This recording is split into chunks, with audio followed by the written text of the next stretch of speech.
Hi, it's Jackie from Sister Ship Training once again.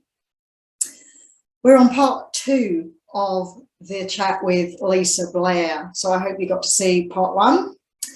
We continue talking about the coldness, the condensation, and how she tackles that, and also what's coming and how she's going to deal with it. Lisa's very candid about herself, and this is a lovely interview. I feel really privileged and lucky I was able to have this time with Lisa. I hope to have some more. Watch this space. Have a look at her website, Lisa Blair Sails the World. Take a look at her book. She's got some great merchandise. Her book is really a good read. It'll keep you up at night. She's got some merchandise with some old sails from before she had new sails, made in some really nice bags, other merchandise, beanies, and so forth. So please try and support her on what she's doing, not just because she's brave and incredible and inspirational, but also for the scientific research she's doing along the way. It should help us all one way or another. Anyway, I hope you enjoy this. Here's part 2. So you're cold, it's cold. So how are you coping with that? What are your techniques and tactics there? And also condensation, is that a problem? Well, the temperatures are pretty balmy at the moment. I've got 9 degrees on deck, which is like summer weather down here. But it did get down to 3.5 degrees the other day, and that was cold. Yeah, the boat's insulated quite well. The core of the boat is balsa wood, so that keeps the temperature out quite well. So inside the cabin, there's normally about 5 or 6 degrees warmer than outside on deck. But when I am outside on deck, it's the wind chill factor that's just brutal. So you end up having, 3.5 degrees air temperature, and then you've got 20, 30 knots of wind plus sea spray, and you cop a wave and suddenly you're icy. And it's my hands that suffer the most. I still haven't found a good set of gloves that allow me to get them on really quickly in a hurry if I've got to get on deck. And so more often than not, I bolt up on deck without gloves on, and I just suffer through the pain. But I'm only on deck for the period of time it takes me to do a sail change. And yeah, quite often I'm in tears from the pain of it. Yeah, it can be quite a bit. And weather-wise or clothing-wise, I've been kitted out really well by Musto. So I've got so many layers of, base layers, thermals, mid layers, vests, neck warmers. I've got my new sexy Climate Action Now beanie. So yeah, we've just it's more just minimizing exposure and staying inside the boat instead of being on deck in those cold conditions. And the biggest thing is just making sure you stay dry. But yeah, so far condensation hasn't been too much of an issue, which is really good. It was a big issue last time, but it was mostly an issue last time across the South Atlantic Ocean. So I'm expecting it's probably going to be a bit of an issue across the South Atlantic Ocean again this time. So yeah, we'll just have to see. Yeah, well done. So I just want to put perspective of like Antarctica's almost twice the size of Australia. It's big, and so you're over a third of the way through now, is that right? Yeah, so the day after Cape Horn should be my halfway point in about 8 or 9 days. So yeah, so I'm easily a third across. That's fantastic. That's really great. And the interesting thing is you're sort of going from the South Pacific into the Atlantic. And I noticed on one of your blogs you said, oh, well, the South Pacific is the easy bit. So what are you expecting down the line?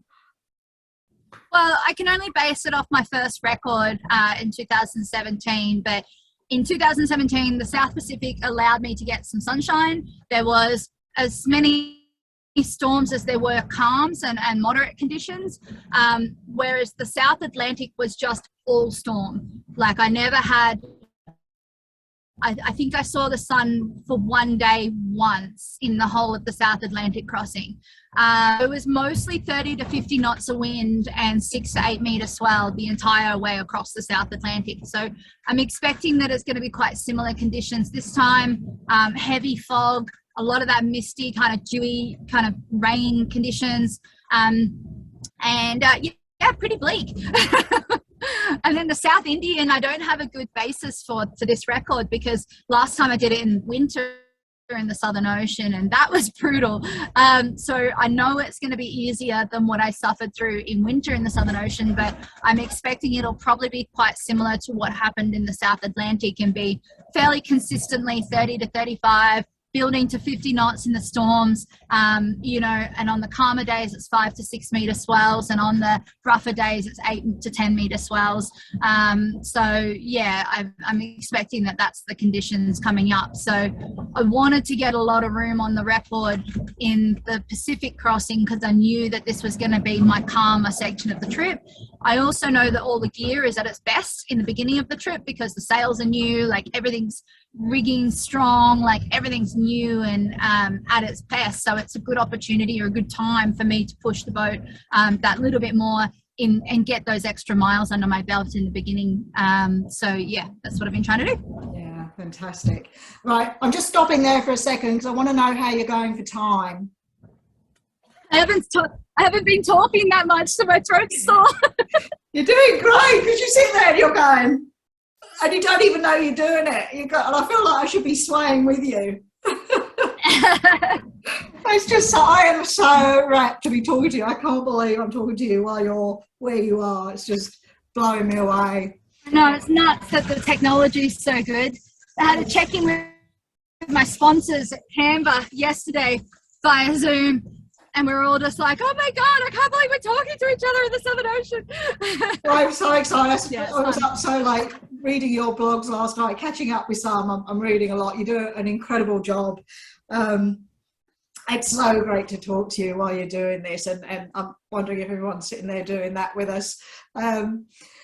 You talk about the equipment and the boat. You've done a great job, and you're all together. What about you personally? What are you missing? What am I missing? Yeah, like something frivolous, like, you know, a bar of chocolate, a hug, a tree. Oh, give me vegan ice cream, Mexican food, pizza, beer, hot shower. Yeah. Give me a hot shower. Yeah, no, I haven't been able to clean myself for like 3 weeks, and it's driving me nuts because there's so much salt built up in my layers that it's just getting itchy now, and that irritation from the salt. And so yeah, I've been waiting, trying to get a clear enough day to have a bath before I change my layers, but I don't think it's going to happen. I think it'll be a wet wipe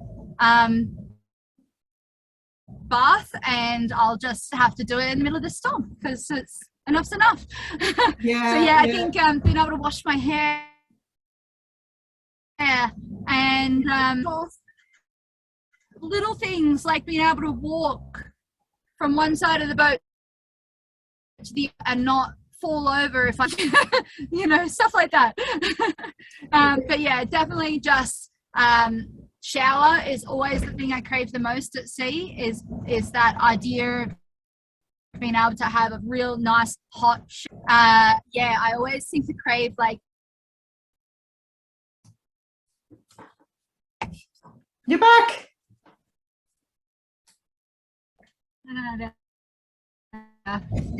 Well done, well done. Okay, I think we're going. Yeah, I can imagine like when you get back and have like a 20-minute long shower. That's just going to be unbelievable. Yeah. Like, and every time I get back from a record, I never get a shower ever because everyone's there to see you, and you're like, you know, it's all the celebrations, and it's not till like the next day that I get a shower, and it's the one thing that I want. That's good. As a message to everyone that meets you, let her have a shower. Yeah, well, I normally have like a bucket bath or something the day before arrival, so I'm at least smelling fresh enough for the public. But oh, that's great. So how do you, well, that's obviously an important thing, and wet wipes are a great sort of band-aid to keep you fresh. But resting is hard. You've talked about the exhaustion as you go on. How do you wind down? You have a lot to do, and then you're laying in your bunk. How do you switch off? What are your techniques there? I read a lot of books. So I have a Kindle, I have the Kindle app on my phone as well. So I downloaded a ton of books before I left, and books are like my little TV, like my little switch off. So I just dive into a good book, and they're always trash fantasy and absolutely not what you would think a solo sailor sailing around Antarctica would read, but they're good value and they're entertaining. And more than anything, it takes me out of the setting that I'm in and puts me in a different location. And I always tell people, because they keep trying to give me sailing documentaries or sailing books to read, and I'm like, no, I don't read any sailing books at sea. I'm already sailing. I can't read them.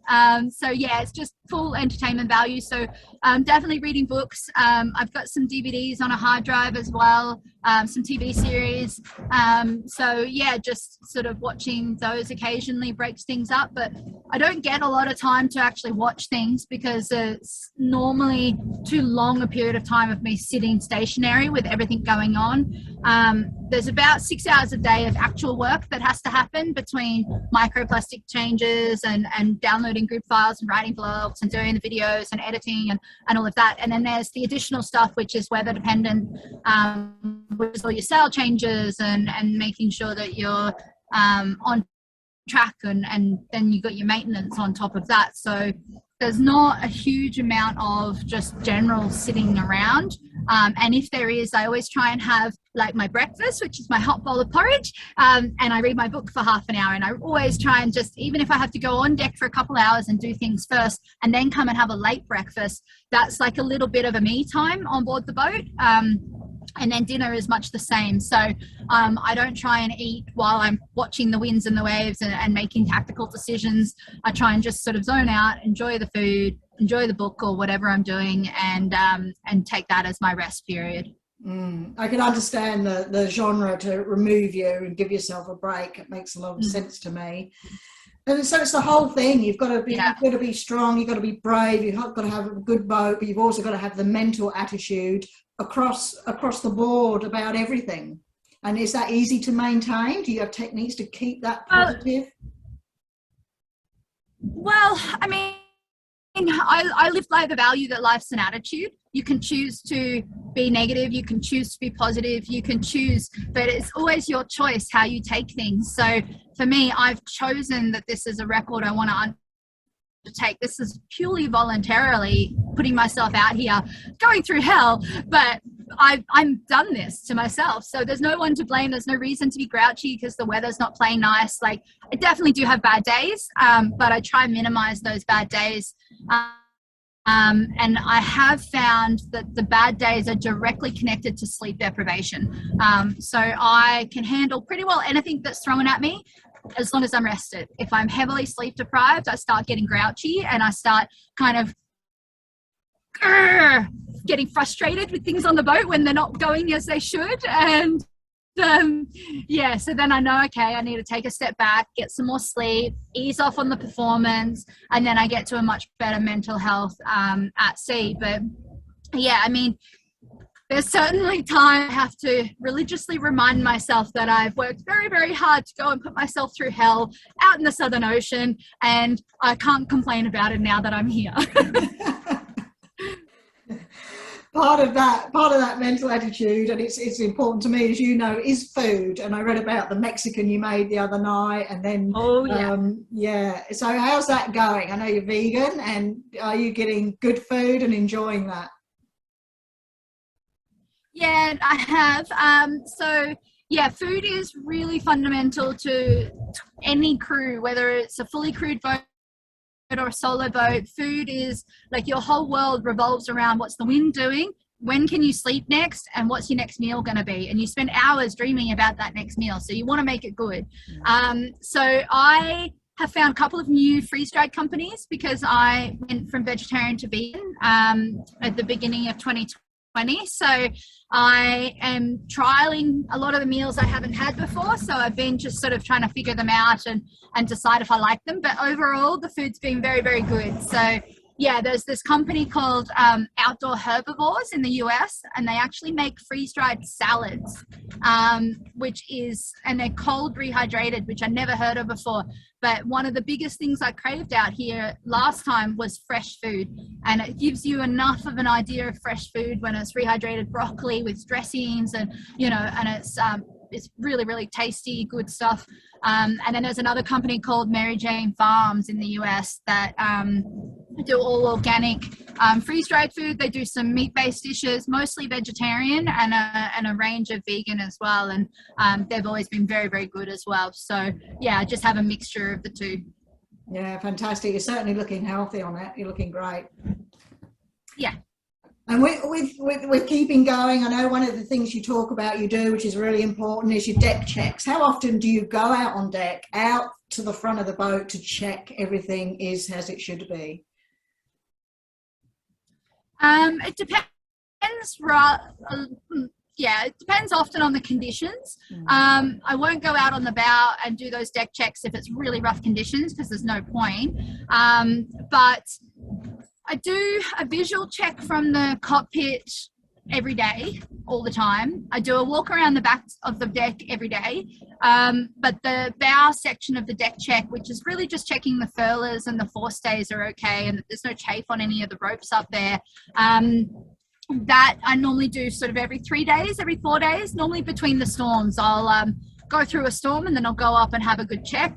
And the day before the next storm's due, I will go and do a thorough walk through the boat and do everything like that, and do the steering compartment and just check it all. So yeah, you've had some. It's normally storm orientated for sure. Yeah, wise, because your number one priority, I guess, is you and keeping you safe, because you're fundamental to the whole thing. Yeah. and that's it. Like, if I got injured, no one else is here to sail the boat. Like, if I broke a rib or if I broke my leg or, was washed down the decks by a wave and had a head injury, so every decision I make is keeping me safe. So that means that I reef early. I put I haven't dropped the storm jib in about 3 weeks. I've just, when I've had lighter conditions, just flown the storm jib and the other sails that I need for the light airs. Because it removes the risk of me being on the bow of the boat messing with sails. So so it's all safety. Yeah, absolutely. And like you say, and in one of your blogs or one of your videos, you're on your own. You don't have any help. You're so far away from people. And just recently you've been closer to astronauts than you have anyone on Earth. So tell us a bit more about that. Yeah, so there's an area in our ocean called Point Nemo. It's also called the Pole of Inaccessibility. And it's basically this waypoint in the middle of the ocean that puts you the most remote location from land that you can get anywhere in the world. And at any one time, you're over 1,600 nautical miles from the closest point of land. And so I've just sailed through that a couple of days ago. It's an area of the ocean where the aeronautical centers like the International Space Station and the like, NASA, where they will land or crash satellites and the likes into the ocean, because it's the least likely location to have, humans, basically. So I've just been sailing through that. Well, let's put that into the mix. Good. Yeah, we'll just know those. Yeah, why not? Crikey. Well, I have AIS on board, so in theory they can see that the boat's here, and they would, in theory, not crash anything on top of my boat. But no, I haven't had any issues. But oh, good. I'm glad to hear it. So when you look, and I encourage everyone to look at your maps and go and have a look at how big Antarctica is and the route you're taking going around. Are you at any point close to a base on Antarctica? Do you know how close you get to human life that's on Antarctica? I've never calculated that, actually. No. I've never even looked it up, to be fair. You had enough to do. No, so I wouldn't be able to tell you. Pardon? You had enough to do, I think. Yeah. And it's one of those things. I did think you know, in my planning strategies for emergency management, whether there's the risk of me having to divert to Antarctica. I don't know if people listening have heard of the book Iceberg by David Lewis. It's probably one of my favorite sailing stories I think I've ever read, and I highly recommend, if you can get a copy of it, to read that book. He was trying to do the record I've done, and am currently doing take 2 of, and he got 2 weeks out of Australia and dismasted in a tiny little steel-hulled boat with a wooden plywood cabin top. And he built a jury rig, and that was ripped down in 2 days. He built another jury rig, that was ripped down. He built another jury rig and ended up limping his way to Antarctica, because it was safer for him with the wind conditions to actually go to Antarctica and sail to one of these stations than it was to go back towards Australia, which was only 2 weeks behind him because of the conditions at the time.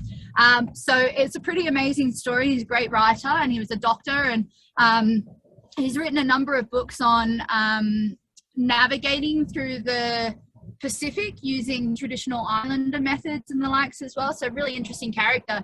But he used Antarctica as his emergency pull-out, and he actually dry docked his boat in Antarctica using cranes, and then built a new mast, got a spar and repaired it all, and then sailed the boat to Cape Town. So yeah, so I had sort of thought that might be a potential fallout option for me, and I had looked into, you know, whether it may or may not be possible if I needed to divert that way due to whatever nature of an emergency, and do I need to take charts, and what are the potential options. But I ruled it out as a no-go completely because of the structure of my boat being fiberglass. The likelihood of me being able to actually survive and even reach Antarctica with this boat would be, you know, pretty non-existent. So my safest choice would be always to go north rather than south. So yeah, so I just sort of ruled it out, and I never got further into looking into, you know, where Mawson's hut was and the different stations, and yeah, but fair enough. Maybe when I get back.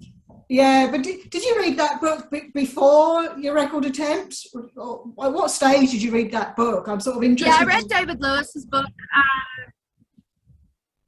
Yeah, way back in 2014 was the first time I read it. Yeah, even earlier, sorry, but pre-Clipper.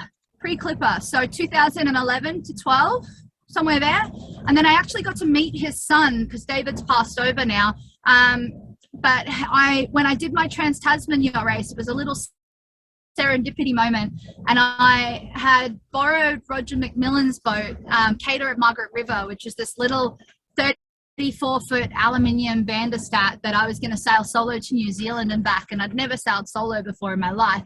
And I picked the boat up in Coffs Harbour, and we sailed it to Pittwater, or motored it down to Pittwater to start doing the refit. But when I was in Coffs Harbour, there was this guy on this boat next to us on this little red kind of 34-foot boat that had just sailed in solo from New Zealand. And it turned out that it was David Lewis's son. And so I got all my tips on solo sailing straight from the horse's mouth, and questioned him endlessly, and then set off for my first solo sail. Wow. And had the inspiration or the sown seed to tackle Antarctica. Yeah. Awesome, Lisa. Listen, I'm going to start wrapping it up now, because you are a busy lady. You have a lot to do, and I want you to look after yourself. But we've just touched on books, and the book, we have to mention it. And you talked about being dismasted. Obviously, this is your first attempt, and where you were dismasted. And how else can people help you? They can buy your book, they can buy your merchandise. You know, we've got to get people sharing your story. Can you just let us know how else we can help and support you? Yeah, thank you. Yeah, sharing the content out and getting it out to as many people as possible is a huge help, because I unfortunately don't have a PR agency helping me this time, so it's all basically word of mouth. So if anyone does have contacts that they think might be interested in covering me for a story or something, that would really help. The other thing is financially, I still haven't raised 100% of the funds for this project. So I'm still trying to raise the last 45,000 to cover the cost of doing the project. So we have these degrees that people can buy, and they can actually sponsor a degree of the record for 1,200, and it's tax deductible. They get a copy of the book. They get shout outs across social media, and then you own that degree. So as I sail across your degree, you get shout outs and mentions that people would have seen in the blogs. And then we send you a certificate as well. So, and access to the media pack, because you officially become a sponsor of the project for that tax deductible sponsorship there. So if people know of anyone that would be interested in becoming a degree sponsor, there are degrees, plenty of degrees still available towards the end of the trip. So it's not too late to get involved, and I am desperately trying to raise those funds. So even if you can't do a degree, but you can share that the degrees are available, or you can ring up your boss and have a chat to them. I know a lot of groups like the Women Who Sail and the likes, and Sistership, you guys have sponsored a degree. People have collaborated as well, and everyone's put in $100 and they've bought a degree together. So there's lots of different ways to support without it having to be the full amount just from you. So yeah, if anyone is possible, or interested in supporting the project financially that way, that would be a huge help. Yeah, that's fantastic. Such a neat idea. Make sure you read the book. Yeah, read the book. I have no time for books that aren't just grab me instantly. And your book, Jesus, kept me awake all night. It was, I've got to saying it because you're a mate, and I think a lot of you, it's a great read. So people should be reading your book, and just like you say, share, get the word out, and collaborate, buy a degree together. I'm a super proud sponsor, and I've just. You've got my last degree before the finish line, I think. Sorry? I think Sistership Training's got the last degree before the finish line. We're going to be there. Noel and I are just addicted to the tracker, and we're there with you. We're talking about you endlessly, and hoping we can help you get some more support, because we have a little bit of an idea of the expense, not the whole lot because we're not there with you, but the expense and the work you put in is just, it's hard to describe. So unless there's anything else you want to add. It's so necessary. It's not frivolous. I was just saying, it's also so necessary. It's not frivolous funding or spending your funds to get this souped up racing yacht. It's necessary changes to make sure that the safety of the project can go ahead. And then, by sponsoring a degree or supporting the project, people are helping me go out and collect that science and make the boat available to the scientific community, and that impact that's going to have. It's a really important part of the project, and any help would be absolutely amazing. Yeah, that's a really important point, actually. There is nothing frivolous going on here. I've been a part, done a little bit of sailing with Lisa, I'm proud to say, and I know how hard you work, and there's nothing frivolous that happens. With that, is there anything else you want to add? Tell us about while you've got the opportunity. Anyone who's interested, I am still actively collecting post-it notes. So you can go to the website and go to the Climate Action Now tab and hit Get Involved. And you can actually email me from anywhere in the world your post-it note message. It has to be an environmental action. So something you're already doing towards a better future.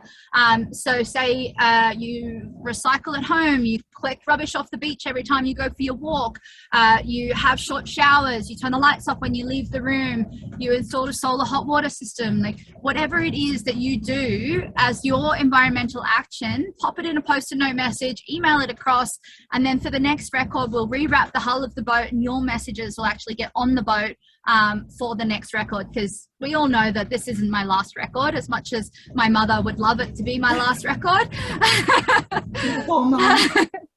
So definitely please get involved.